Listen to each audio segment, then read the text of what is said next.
Di awal film kita diperkenalkan dengan seorang pria yang sedang diinterogasi sambil udut santuy, yaitu bernama Mansell.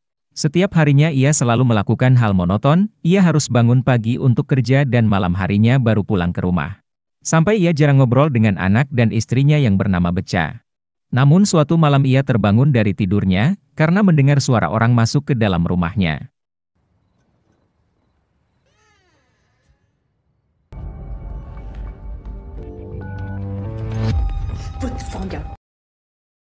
Saat itu Mansell mencoba akan menelpon bantuan, namun kawanan pencuri itu langsung menodongkan pistol ke arah Mansell, sambil meminta uang. Karena Mansell memakai kartu debit, kawanan pencuri itu hanya mengambil uang di sebuah mangkok. Yang hanya beberapa dolar, pencuri itu meminta jam tangan Mansell. Namun saat pencuri mencoba mengambilnya, Mansell melihat sebuah tato di tangan pencuri saat akan mengambil jam tersebut. What about his watch? Give me your fucking ring! Tiba-tiba anak Mansell menyerang salah satu pencuri, namun Mansell justru menyuruh anaknya untuk melepaskannya. Istri Mansell saat itu terbangun, lalu menyuruh para pencuri itu pergi dari rumahnya. Kawanan pencuri itu pun langsung pergi. Tak lama dari itu para polisi datang ke rumah Mansell. Anaknya kecewa kepada ayahnya, seharusnya ia berhasil mengalahkan para pencuri tersebut, jika tidak dihalangi oleh Mansell. So my family? Did you even take a swing? She had it. Pagi harinya saat Mansell akan berangkat kerja, ia bertemu dengan tetangganya yang saat itu ngeledek Mansell. Tetangga itu mengatakan, jika pencuri tersebut masuk ke rumahnya pasti sudah dibuat samsak oleh tetangganya tersebut. Tetangga barunya sangatlah sombong, ia pamer mobil barunya yang ia dapat dari warisan ayahnya.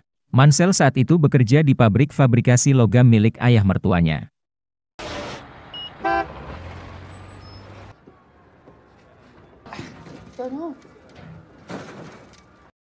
Saat di kantornya Mansell didatangi oleh adik iparnya, bernama Charlie. Charlie mengetahui kabar pencurian dari anak Mansell. Ia mengatakan kenapa tak menghabisi para pencuri tersebut.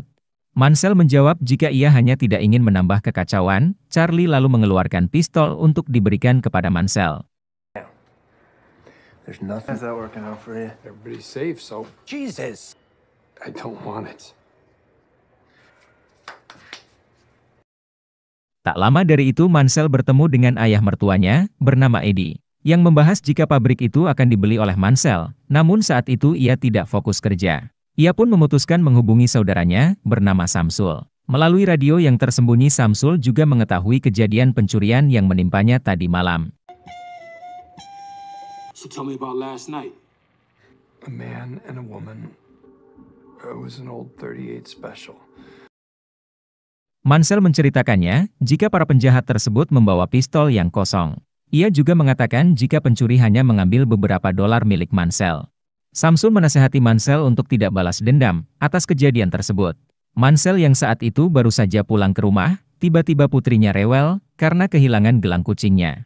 Putrinya mengatakan jika gelang kucing itu diletakkan di sebuah mangkok. Tempat itu juga berisi uang, namun sudah diambil oleh pencuri. Mansell pun terdiam lalu masuk ke dalam kamarnya. You can't find what? My kitty cat bracelet. I'm sure they've stolen that. Would they? Turn up somewhere.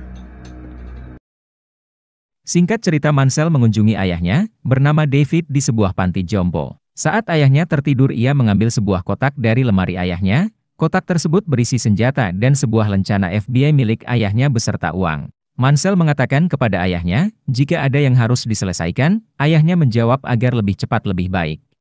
Back so soon? That's the best thing I gotta do.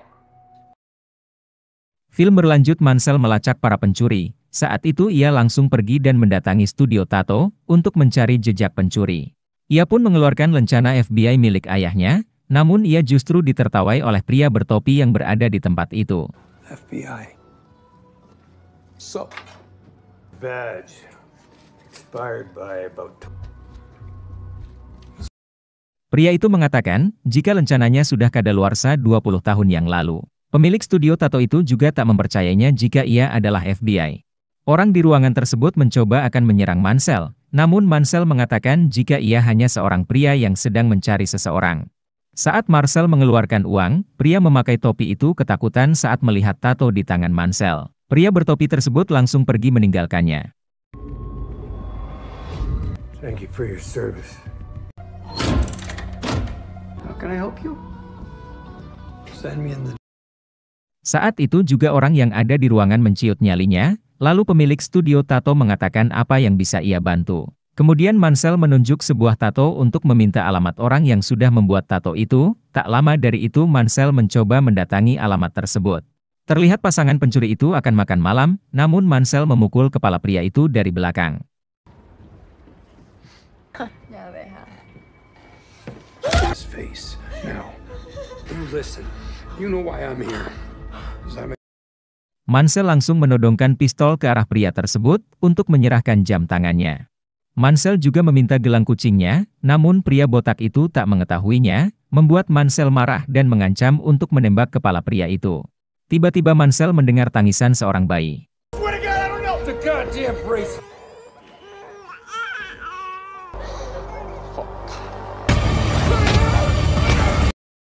Kedua pasangan tersebut memohon agar ia pergi dari rumahnya. Marcel pun langsung keluar dan meninju sebuah tembok untuk melampiaskan amarahnya. Singkat cerita, Marcel akan pulang menaiki sebuah bus, tiba-tiba bisnya harus terhenti karena ulah dari segerombolan orang mabuk.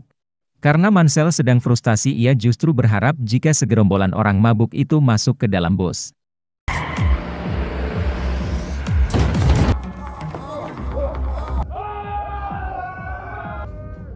Please God, open that. Namun tak lama segerombolan pemabuk itu akhirnya memasuki bus dan menggoda seorang gadis. Saat itu dengan santainya Marcel berjalan ke depan menyuruh sang sopir untuk keluar dari bis, lalu ia menutup pintunya. Seorang pria saat itu menyuruh Marcel untuk keluar dari bis tersebut, tapi justru Marcel menjawab jika ia akan menghajar mereka semua. Mereka pun tertawa mendengar jawaban dari Marcel. Mereka akhirnya berduel dengan Marcel, tapi sayangnya Marcel terkena tusukan di perutnya. Tanpa memberi ampun Marcel menghajar mereka sampai bonyok. Terlihat Marcel terlempar keluar dari bis tersebut.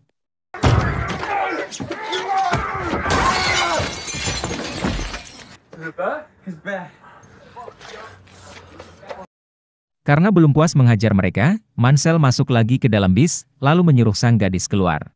Marcel langsung mengambil pisau kemudian menghajar mereka lagi. Terlihat dari mereka ada yang mengambil pistol milik Marcel. Pemuda itu melepaskan tembakan, namun Marcel langsung memukul leher pemuda tersebut dengan besi. Karena pemuda tersebut tak bisa bernapas, Marcel mengambil sedotan, lalu menancapkan ke leher pemuda itu. Marcel keluar dan meminta maaf kepada sopir bis, karena sudah membuat kekacauan. Ia pun pergi dengan santainya seolah tak berdosa.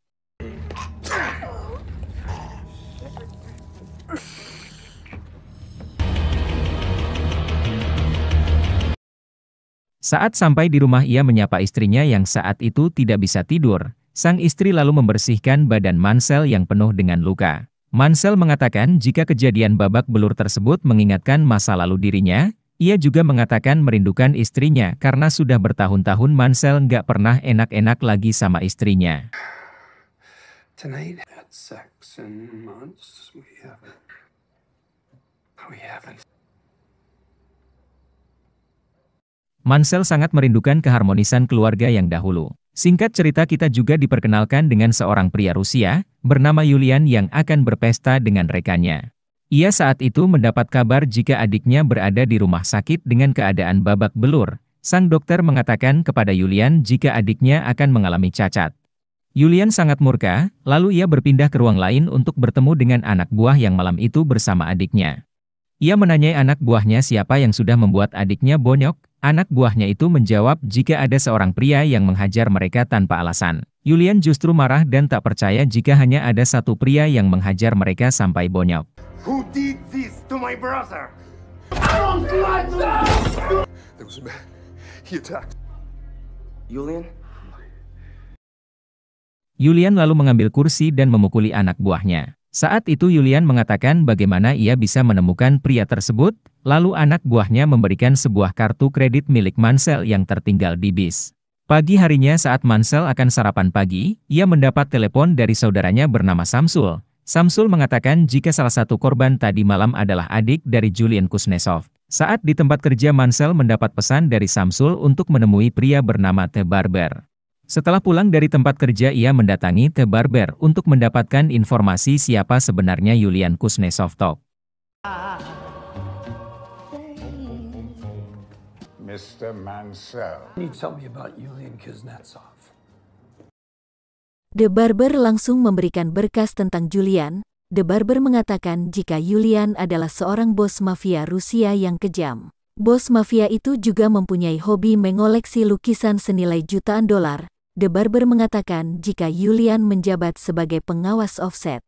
Jadi offset itu semacam dana pensiun dari seluruh gangster Rusia. Di offset terdapat uang tunai senilai ratusan juta dolar. Di sisi lain, Yulian menyewa hacker perempuan untuk mengetahui siapa pria yang sudah memukuli adiknya. Perempuan itu mengatakan jika ayah Mansell dimasukkan di panti jompo. Namun Yulian merasa kurang dengan informasi tersebut. Hacker itu lalu mencoba menghubungi seorang temannya di Pentagon. Terlihat pria botak itu kaget, dia diancam untuk mencari tahu siapa sebenarnya Mansell. Lalu pria botak itu mengirimkan berkas kepada sang hacker. Isi berkas tersebut adalah para korban kebrutal dari Mansell. Hacker itu langsung menyerahkan berkas ke Yulian. Kemudian wanita itu mengatakan keluar dari pekerjaannya karena takut menjadi korban Mansell. Yulian lalu menelepon anak buahnya untuk menemukan Mansell. I'm out, no need to pay. Он нужен мне живой. Berpindah ke Mansell yang sedang makan malam, tak lama setelah itu Mansell melihat sebuah mobil mendatangi rumahnya. Lalu ia mengamankan istri dan anaknya ke ruang bawah tanah. Mansell langsung memadamkan listrik rumahnya, terlihat anak buah Yulian masuk ke dalam rumah. Mansell berusaha melawan anak buah Yulian dengan membunuhnya satu persatu, tapi sayangnya Mansell berhasil dibawa oleh anak buah Yulian bernama Pavel.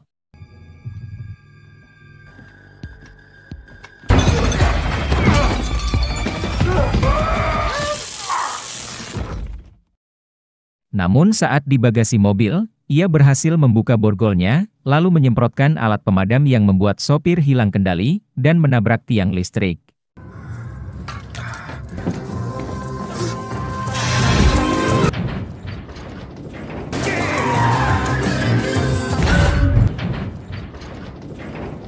Mansell saat itu mengungkapkan kepada Pavel yang sedang sekarat, jika ia adalah seorang pembunuh yang dipekerjakan oleh badan intelijen.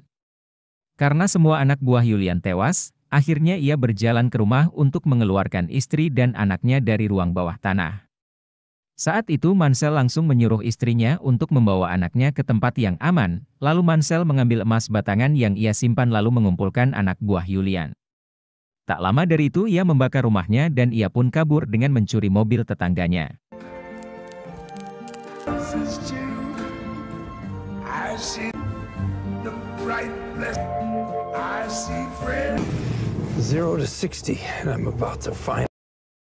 Terlihat anak buah dari Yulian mendatangi ayah Mansell di panti jompo, namun saat anak buah Yulian menodongkan pistolnya, ia justru ditembak dengan shotgun oleh David.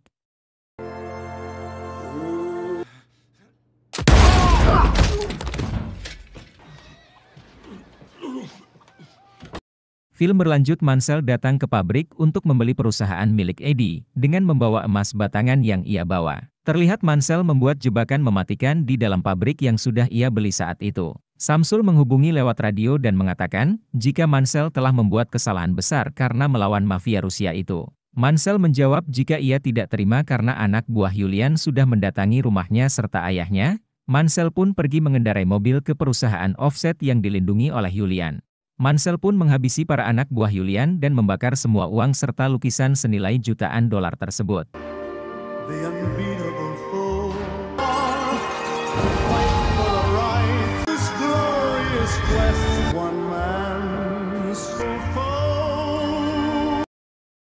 Singkat cerita, ia mendatangi Yulian. Saat anak buah Julian menodongkan pistolnya, ia membuka penutup meja, dan di tangan satunya sudah ada bom yang siap ia ledakan. Lalu Mansell mengatakan jika ia ingin menyudahi pertempuran dengan Yulian. Mansell mengungkapkan sudah membakar semua yang dimiliki oleh Yulian. Dia pun mengeluarkan uang yang terbakar di offset dan membuat Julian marah. Mansell merasa puas dengan apa yang telah ia lakukan tersebut.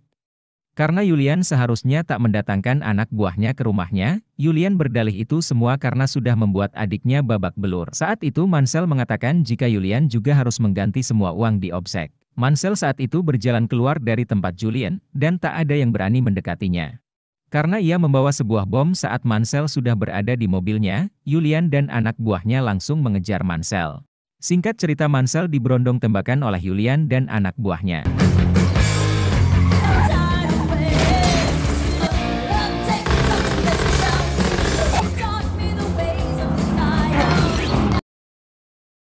Ia pun tancap gas ke sebuah pabrik yang sudah ia pasangi jebakan mematikan, saat akan masuk ke dalam pabrik. Mansell terkena tembakan, namun Mansell dibantu oleh Samsi dengan menggunakan sniper. Tak lama dari itu ayahnya juga membantu menembaki mafia Rusia itu, akhirnya Mansell berhasil masuk ke dalam pabrik. Terlihat anak dan bapak pun kompak menembaki mafia tersebut. Kemudian Mansell mengaktifkan bom yang membuat Julian dan anak buahnya terlempar. Di sisi lain anak buah Julian mencari Samsul. Namun salah satu dari mereka menginjak granat buatan Mansell.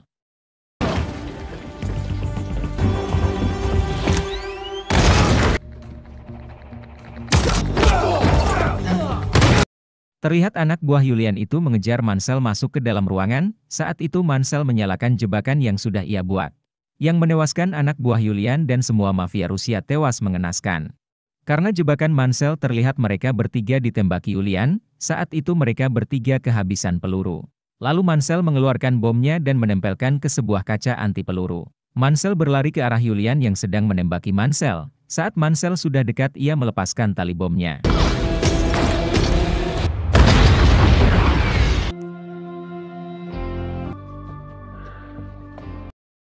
Dan Julian pun tewas mengenaskan saat itu.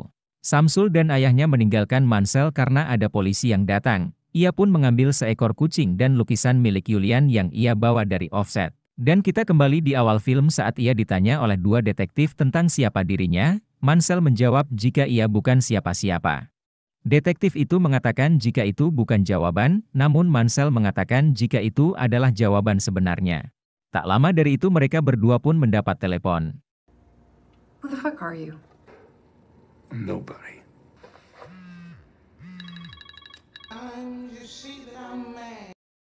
Yang mengejutkan mereka berdua bahwa Mansell harus dibebaskan tanpa dakwaan. 3 bulan kemudian Mansell yang akan berencana membeli sebuah rumah baru dengan istrinya, seorang sales menerima telepon lalu memberikan HP-nya kepada Mansell, yang menunjukkan bahwa pekerjaannya masih diperlukan.